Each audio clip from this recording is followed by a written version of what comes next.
Assalamualaikum warahmatullahi wabarakatuh.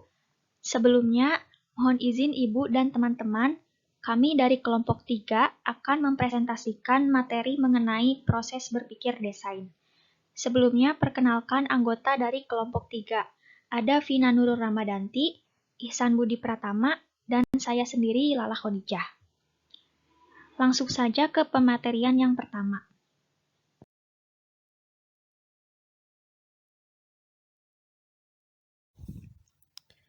Yang pertama ada empatis, merupakan langkah pertama dalam proses berpikir desain adalah berempati terhadap customer atau segolongan orang-orang yang ingin kamu selesaikan masalahnya. Proses ini dilakukan dengan mewawancarai mereka secara langsung dan bertanya dengan secara mendetail dan mendalam perihal kesulitan dan masalah yang dialaminya. Dilihat dari permasalahan itu sendiri, dari sudut pandang mereka, dan mencoba membayangkan jika kamu menjadi mereka. Proses ini harus menjawab siapa sebenarnya orang-orang yang memiliki masalah tersebut. Kenali mereka secara mendalam sampai dengan karakteristiknya. Dipelajari seperti apa sebenarnya masalah-masalah mereka yang dihadapi. Yang kedua ada define. Setelah melakukan tahap pertama yaitu empati dan mengumpulkan informasi mengenai masalah yang akan dihadapi dari golongan tersebut, mulailah untuk mendefinisikan apa yang sebenarnya mereka butuhkan dari masalah itu sendiri. Dan dari kebanyakan orang yang telah diwawancarai, perhatikan apa saja kesamaan dari yang mereka ungkapkan dan buatlah sebuah kesimpulan atau statement yang bisa merangkum apa sebenarnya masalah utama mereka. Tahapan yang ketiga ada ideate atau ide. Tahapan ini merupakan proses transisi dari rumusan masalah menuju penyelesaian masalah. Adapun dalam prosesnya, proses ini berkonsentrasi untuk menghasilkan gagasan atau ide sebagai landasan dalam membuat prototipe rancangan yang akan dibuat selanjutnya. Tahapan ini mendorong kita untuk menghasilkan sebanyak mungkin sudut pandang baru, ide-ide baru, menggunakan logika secara kritis, kreatif, dan inovatif. Terdapat beberapa teknik dari ideation yang dapat menjadi pertimbangan untuk menghasilkan sebuah ide. Di antaranya ada yang pertama, brainstorming, yaitu metode untuk memunculkan penyelesaian masalah kreatif dengan cara mengajak masing-masing kelompok untuk mengeluarkan pendapat, ide, serta gagasannya masing-masing. Yang kedua ada brain dumping, yaitu teknik memproses pengetahuan atau informasi dari otak ke beberapa tempat penyimpanan seperti kertas, notebook, dan sebagainya. Yang ketiga ada mind mapping. Mind mapping merupakan sebuah teknik grafis yang melibatkan atau menghubungkan antara satu ide gagasan dengan ide lain dan biasanya dimulai dari yang umum ke yang spesifik. Yang keempat ada body storming. Ini merupakan teknik pemecahan sebuah masalah atau menemukan sebuah ide dengan cara melakukan skenario role playing. Tahapan yang keempat adalah prototype. Prototype dikenal juga sebagai rancangan awal suatu produk yang akan dibuat. Tujuannya untuk mendeteksi kesalahan sejak dini dan memperoleh berbagai kemungkinan baru.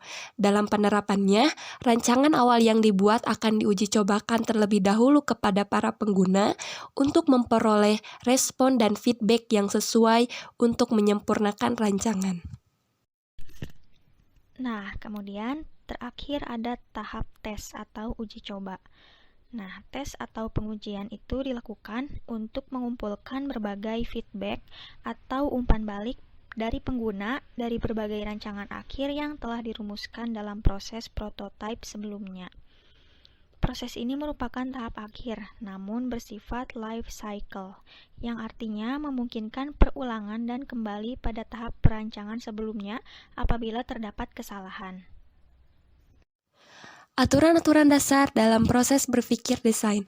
Terdapat aturan-aturan mengenai perilaku dan mindset yang harus dimiliki oleh design thinking team yang berguna untuk menyelaraskan pemahaman antara anggota tim satu dengan yang lainnya.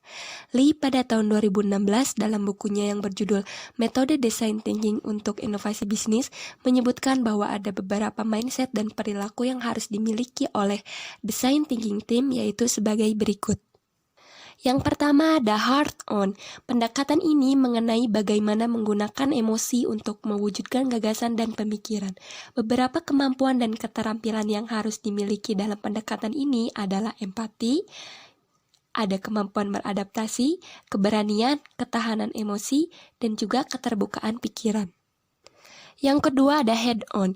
Pendekatan dengan kepala ini adalah mengenai fungsi kognitif dan logis, memikirkan bagaimana cara untuk meyakinkan orang melalui argumen yang logis. Tujuannya adalah membuat rencana proyek yang logis dan menunjukkan apa yang harus dilakukan dengan rencana yang sistematis, seperti oleh siapa, kapan, dan berapa lama waktu yang dibutuhkan. Beberapa kemampuan dan keterampilan yang harus dimiliki oleh pendekatan ini adalah yang pertama pemikiran yang berbeda, yang kedua ada perpaduan, berpikir sistematis, lalu juga ada kecerdasan emosional, ada berpikir secara visual, dan juga yang terakhir ada imajinasi. Yang ketiga ada hand-on. Pendekatan ini adalah pendekatan tentang kepraktisan, tindakan, dan dampak fisik. Juga tentang cara mengaplikasikan suatu tindakan untuk mewujudkan gagasan atau pemikiran. Tujuannya adalah untuk menciptakan bukti nyata tentang seberapa bagus, penting, dan layak sebuah gagasan itu. Beberapa kemampuan dan keterampilan yang harus dimiliki diantaranya ada membuat kesimpulan, merancang ide, membuat prototipe berulang kali, melogika suatu permasalahan, memfasilitasi, ko-kreasi, dan kolaborasi. Selanjutnya, penerapan proses berpikir desain dalam proses pembelajaran.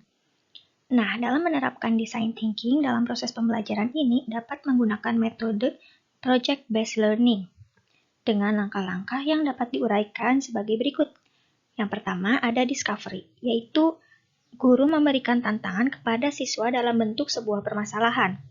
Siswa dibantu oleh guru secara bersama-sama memahami dan meneliti masalah yang telah disediakan oleh guru sesuai dengan materi yang akan mereka pelajari. Kemudian ada interpretation, yaitu menghubungkan titik-titik masalah dalam penelitian. Guru mengarahkan siswa untuk menghubungkan semua permasalahan yang mereka temukan sehingga masalah akan semakin mengerucut supaya lebih mudah dalam menyusun tahapan penyelesaiannya. Kemudian ada ideation, yaitu menghasilkan dan memperbaiki ide tentang bagaimana menyelesaikan masalah. Siswa dirangsang untuk mencari atau menggali ide baru dalam menyelesaikan masalah yang mereka temukan.